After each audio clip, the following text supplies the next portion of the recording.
عزوز سلامتانا تقبلوا نايزا يوتيوب شانل تعزبتي كمي تصنحوا نزق وان زدلنا زيناتات حيزلكم قريبا لكم نمكتالكم بخبر عدم كبرا سمعتي بركت زبلو وانا وحبريتاتات نابيتو مستعانو اقدموا ملغتي دما نوتيفيكيشن نخبصحكم زيناتات بوان نختكتاتلون نزا يوتيوب شانل سبسكرايب بمقبار نايدول ملكت متواقع يترسعوا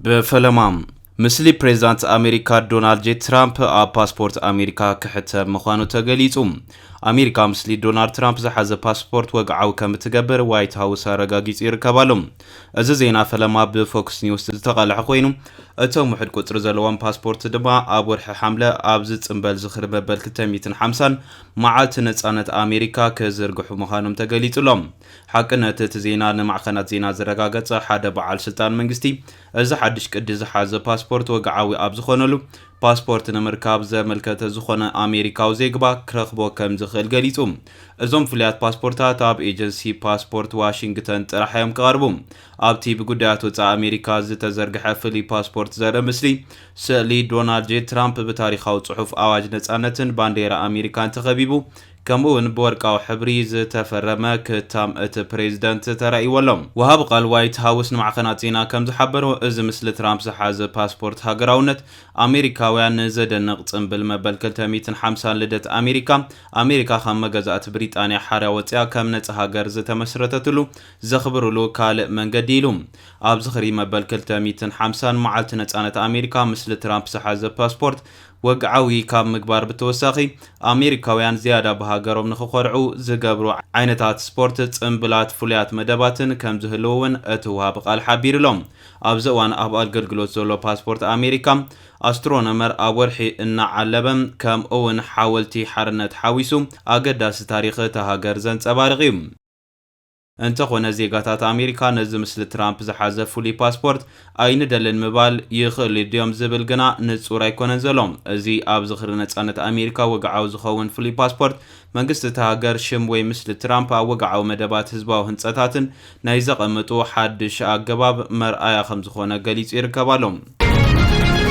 نابتخالي زينا مسنسجر بريزيدنت كلل تግራይ جنرال ታደሰ ወረደ አመረኸብ ብዙሓን ሪዮት ኣብዝ ገበሮ ቀጥታው ሓይልን ቃለ መሕተት ኣብ ክልልና ዘሎ ፖለቲካዊ ባእስን ነቲ ነባር ቤት ምኽሪ ክንመልሶይና ዝብል ምንቅስቃስ ሰልፊ ብደብረጽዮን ዝምራሕ ሕወሓትን ዓሚቕ ስፍክፍቱ ገሊጹ እቲ ፕሬዝዳንት ነዛ ኣካይዳ ንትግራይ ዘጥፍን ኣብ ጸገም ዘእቱኒ ክብል ነቒፎም ጀነራል ታደሰ ወረደ ነቲ ዝጸንሐ ቤት ምኽሪ መሊስና ክንመልሶይና ብዝብል ብሓደ ወገን ዝካየድ ዘሎ ምንቅስቃስ ህዝብ ትግራይ ናብ ካልእ ኩናትን ጎንጽን ከብጽሖ ዝኽእል ዕቡድ ኣቀራርባ ይክብል ገሊጽወሎም ኣብ ክንድዚ ህውከት ነታ ኣብ ዝተፈላለየ ኣሰላልፋ ኮፊላ ዘላ ትግራይና ኣኪብና ነቲ ክልል ናብ ዝሓሸ ምዕራፍ ንምስግጋር ክንጭነቕ ይግባእ ክብል ኣስሚሩሉ ኣብታ ክልል ሓለ ውጥርታት እኳ እንተሃለው እቲ ፕሬዝዳንት ግን ምትእትታው መንግስቲ ፌደራል ክጽዋዕ ሓሳብ ከም ዘይብሉ ብንጹር ገሊጹ ይርከባሎም ከምኡ ክገብር መሰል ከም ዘለን ፈልጥ ግን ኣይገብሮኒ እንታይ ከም ዝኸውን ክንርኢና ክብል ተሰሚዕሎም ብተወሳኺ ምርኽኻብ ኣብ ዝብል ኣርቲፊሻል ጸወታ ከም ዘይኣትውን ዘረክቦ ነገር ከም ዘይህሉን ይኽገልጽ ተሰሚዑ ኣብ ትግራይ ኣጋጢሙ ዘሎ ሓደጋ ኣብ ግምት ብምእታው ፕሬዝዳንት ኮይነ ምቕጻለይ ኣጀንዳ ኣይኮነን ዝበለ ጀነራል ታደሰ ቀንዲ ድሌቱ ህዝቢ ካብቲ ግዚያዊ ምምሕዳር ወፂኡ በባዕሉ ዝመረጾ ቋሚ መንግስቲ ክመሓደር ምርኣይ ምዃኑ ይገሊጹ እዚ ሕጂ ዘሎ ዕድል ንጽቡቕ ዕድል እምበር ንህውከት ክውዕል ከም ዘይብሉ እውን ኣማኺሩሎም ተንተንቲ ፖለቲካ ነዚ ዘረባ ጀነራል ታደሰ ወረደ ኣብ መንጎ ዞባዊ ምምሕዳርን መራሕቲ ህዝባዊ ግንባርን ዘሎ ወትሪ ኣብ ኣዝዩ ሓደገኛ ደረጃ ከም ዝበጽሐ መርኣያ ገይሮም ይግምግምዎ ኣለዉ نابتخالي زينا مسنسجر سعود عرب نسوسان حموشن إثيوبياوان نايموت فردي هبا همان رايتس واتش أبزو تسبتاب مس حاشش بزتا حازة جبنات بوحدوسان حموشن إثيوبياوان سدتنيات نايموت فردي تواهبهم أو عزيز الشغل كونتات كمزر كبا فليت يركبالهم سبب سلطان سعود عرب بعشرة حدن ميازا كتشعيسان شدشان سلسة كالوت إثيوبياوان دروك كمز قتلون تتسبتاب يحبر اتوم سلسة إثيوبياوان كابتي كاب كتشن عسران كساب كتشن عسران كلتن أو كل التجراي زنبرقوينات حد هذا مسدتنيات مخانم قليص مالهم نيوتهم نمدحان سرح نمدلاي دما بجماجم بحر عدنا بيلهم نيمن بمقرات ناب سعود عربيا كم زاتوي تقليص زلهم بمسرت ابصاب هيمان رايتس واتش تهاجر نسلسة سبات بموت دحر مقطعم ተወሳኺ ቅትለት ኢትዮጵያውያን ስደተኛታት ደው ክብል ገይሮም ኣለዉ። ስዑድ ዓረብ መሰረታዊ ግቡእ መስርሕ ዘይተኸተሉ ኸይድታት ፍርዲ ስዒቡ ዘይጎነፃዊ ገበናት ዝፈጸሙ ስደተኛታት ንሞት ምፍራድ ኣብ መሰላቶምን ህይወቶምን ዓሚቕ ሸለልትነት ዘንጸባርቕ ክትብል ኣብ ሂማን ራይትስ ዎች ላዕለወይቲ ተመራማሪት መሰላት ስደተኛታት ዝኾነት ናድያ ሃርድማን ገሊጻላ። ቀፂላ መሻርክቲ ስዑድ ዓረብ በእዋኑ ብውፅውፅ ጣልቃ ከኣቱ ይግባእ ክትብል እውን ተሰሚዓላ።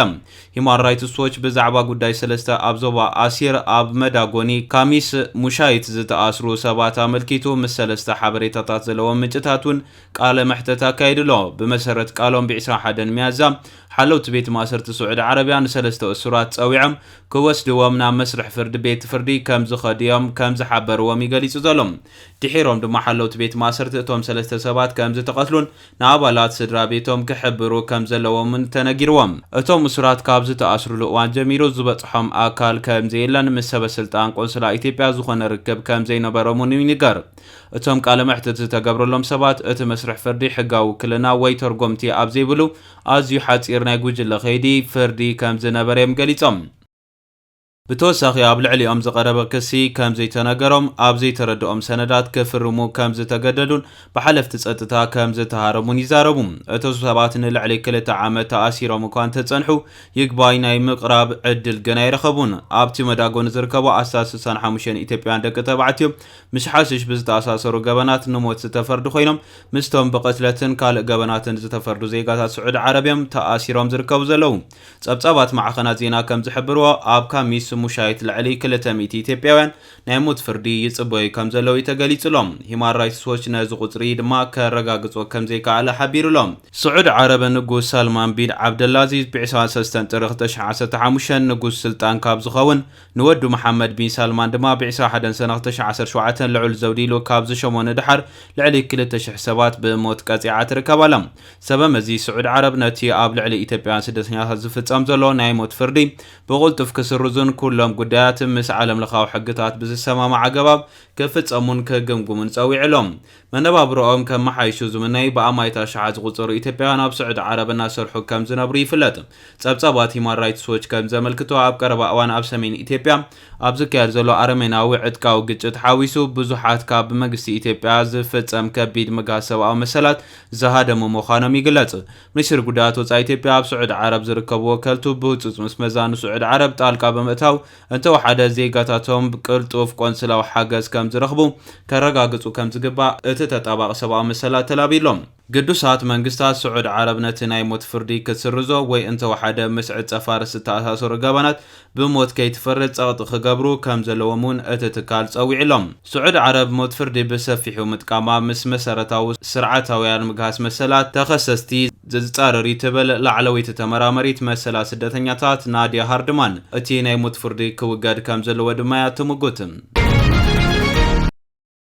ናብ ተኻሊ ዜና ምስ ንሰገረ ዋሽንግተን ኣብ ኤርትራ ሓድሽ ኣምባሳደር ክትሸይም ምዃና ይንገራሎ። ኣሜሪካ ምስ ምቅያር ጂኦፖለቲካዊ ኣቃምዋን ምንቁልቋል ጽልዋን ኣብ ዞባ ቀርኒ ኣፍሪካን ቀይሕ ባሕርን ከምኡውን ምሕያል ጽልዋታት ቻይናን ሩስያን እዚ ናይ ዕቋዳት ወጥሪ ምስ ኤርትራ ዳግመ ግምት ክትገብረሉ ምዃኑ ተገሊጹሎም። ምስ ሁሉ ዞባዊ ምቅያራት ቀርኒ ኣፍሪካን ቀይሕ ባሕርን ተኣሳሲሩ መንግስቲ ኣሜሪካ ኣብ ርእሲ መንግስቲ ኤርትራ ዝነበሮ ኣጠማምታ ከም ዝቐየረ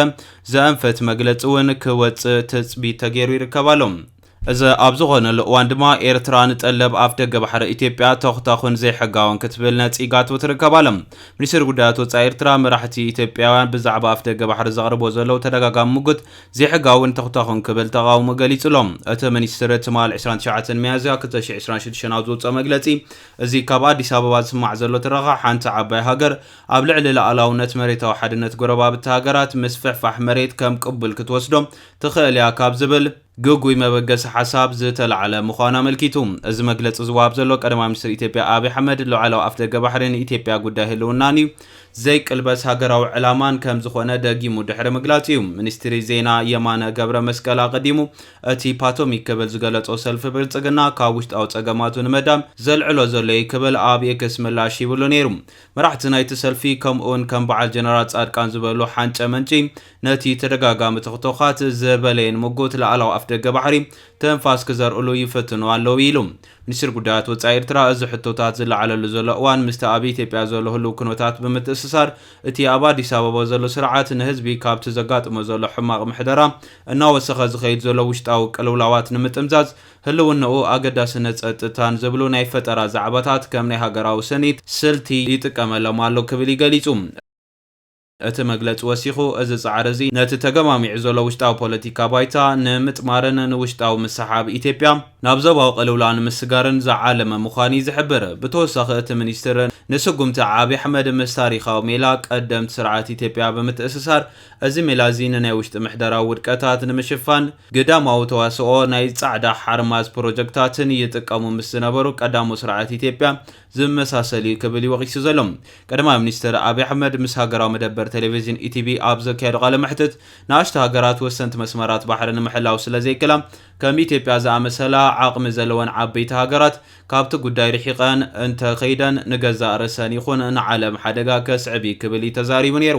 ይኹን እምበር ሚኒስትር ጉዳያት ወጻኢ ኤርትራ ነዚ ምኩት በትሪ ብምንጻግ ቀዳማይ ነገር ገዛእ ርእሱ መሬታዊ ደባቱ ከተዓርቕ ዘይከኣለ መንግስቲ ንርእሱ ከም ቀንዲ ውሕስነት ኣገዳሲ ዓለማዊ መስመር መጓዓዝያ ባሕሪ ገይሩ ከቕርብ ጂኦፖለቲካዊ ላግፂ ክብል ገሊጽዎ ዘሎ